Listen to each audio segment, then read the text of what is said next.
Good morning, all. This is Jason Kuntz with Christian Apologetics, boldly proclaiming Jesus. Today, it's Monday. As you all know, the Super Bowl was yesterday, and I know there's many debates among believers and whether people should even watch it or things like that.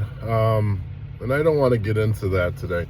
I really want to get into platforms and the opportunities that people are given and companies are given, and I don't want to get too judgy and things like that, because one, they're not my organizations, and two, I believe we still have opportunity ourselves to reach others, and we need to focus on our own call.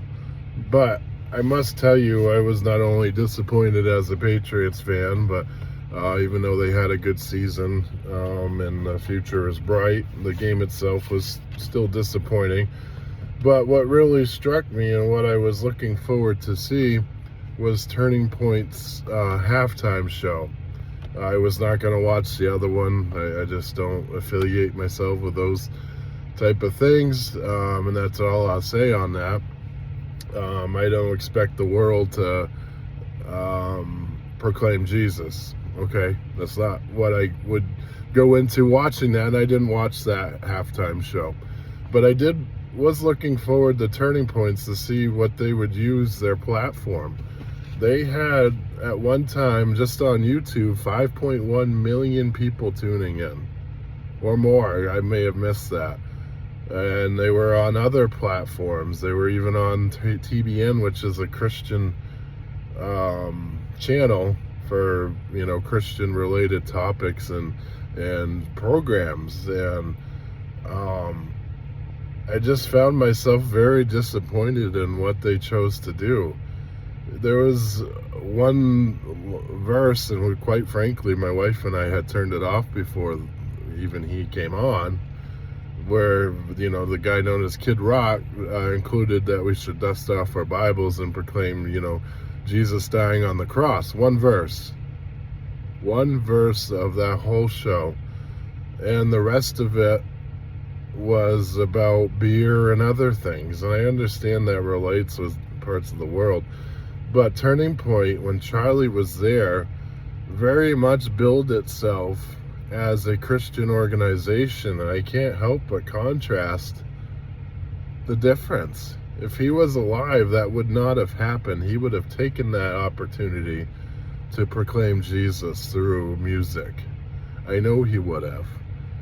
And I understand that we can't base our hopes on what other people do, but I was just in so much hopes that an organization that bills itself as being Christian, or at least it used to, would take that opportunity to reach millions that may not otherwise step foot into church. Instead, we sprinkle a little bit of Jesus in, and a little bit, like very little. That's being generous, right? They just, to me, they squandered a huge opportunity. A huge opportunity. People were willing to watch that. And they would have watched that if Jesus was at the center. I know they would have. It's all about planting seeds. And I don't want to, I don't want to be a person that bashes other companies and other things. I just want to relate it to us. For one, I should not have put my hope into an organization that's run by humans, right? Because they'll ultimately fail us. They will not take what they're supposed to and do it. And then I think of it in my own life and how, maybe before I would have been more okay with those things. But now I just see such an urgency. We have such an urgency to proclaim Jesus. A world is ready to hear the gospel. They're searching for something. They're searching for some sort of hope. They see the divisiveness in this country. I mean, those two halftime shows are really an example of the division we have in this country, right? You either side on one side or the other, and we just had an opportunity to bridge that divide and say we have a hope that goes beyond our politics. We have a hope that goes beyond our country. We have a hope that can save this country, actually. And we have a hope that goes beyond anything this world has to offer. And we just created a divide that just focused on it. We didn't build a bridge. We didn't take that opportunity to build a bridge where Jesus is that bridge that can save everyone. And if they call on him, that's where our hope goes. Our hope is not in anything of this world. Our hope is not in anything that those topics that were sung about last night. It's not in our beer. It's not in, doing all those things. It was in Jesus Christ. And I just am saddened, quite frankly, today of that opportunity that was lost. And I don't want to down that organization, because I had a much respect for Charlie and what he stood for and what I could see of him and what he proclaimed and the love he showed people. And I know I'll get some backlash because people, obviously had strong opinions on him, and, this video will reach many that don't believe as I do, don't believe that the gospel is the good news, and that's okay. I'm still gonna say it anyways. You can scroll on, or you can comment, you can get mad, you can, that's not what I'm about. I'm about planting seeds in your minds, because even if you get mad, you're still thinking about it, okay? And God can work through that, and I believe God will work through that.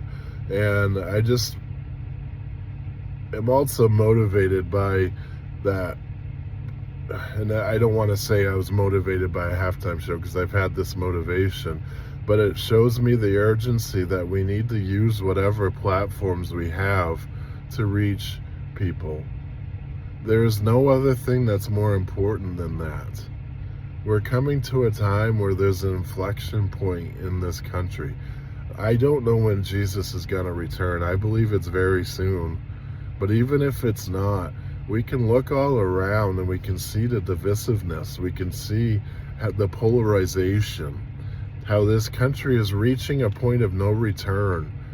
And we have a hope that goes beyond all that no matter what happens to this country or happens to us, we have the hope in Jesus Christ, and we can share that hope. And we are to use whatever platform God has given us to spread that hope, and not look to others to do the job, because last night just shows you they fail. They fail, right? We can be the voice. We may not be able to reach millions like they had an opportunity to, but if we all take our own personal opportunities to do that, there's power in numbers. There's many of us that just sit quietly and say nothing, when we could use our platform, no matter how small it is, to reach others, to spread the good news of the gospel, to show them that there is a bridge that goes beyond all the divide and goes beyond anything this world has to offer. In this world, we will find nothing but fight. We'll find nothing but death. We'll find nothing but brokenness and fighting and divisiveness and everything. But in Jesus, we can find wholeness. We can find unity. We can find love. We can find freedom. And it's time for us to step up and do the job that others won't. It's time for us to be the voice when others won't. We can't control other companies. No matter how disappointed I am, I can't control them, and my voice will have little meaning to them. But I can control what I do in my own small way. And you can sit there and say, well, I won't make a difference. I don't have the skills. I don't have the knowledge. I don't have all this. I don't have that. But what you do is have a calling from God, and what you do is have a God that made you for a specific purpose to reach others in your own way. Step into that today. There's no other time that's more important. In Esther, it tells us that maybe you were made for such a time as this, to step out when others won't, to be the voice of light when others won't. When others just bow down and not step out, you can be that person that steps out. And I believe we have the calling. We have people that are ready and willing to hear that even if 9 denounce you, 1 comes to Jesus, that would all be worth it, right? You save that 1 soul. Jesus left the 99 to save the 1. Okay? So that's the type of mindset we need to have, and that's just what I'm kind of motivated through my disappointment today. I still believe that Jesus has a work and Jesus has a calling, and Jesus has platforms and opportunities that we can all take, and we need to take them. So today, that's just my message today. I hope you like, share, and subscribe, and get this message out to as many as possible. I appreciate it. Thank you, and God bless.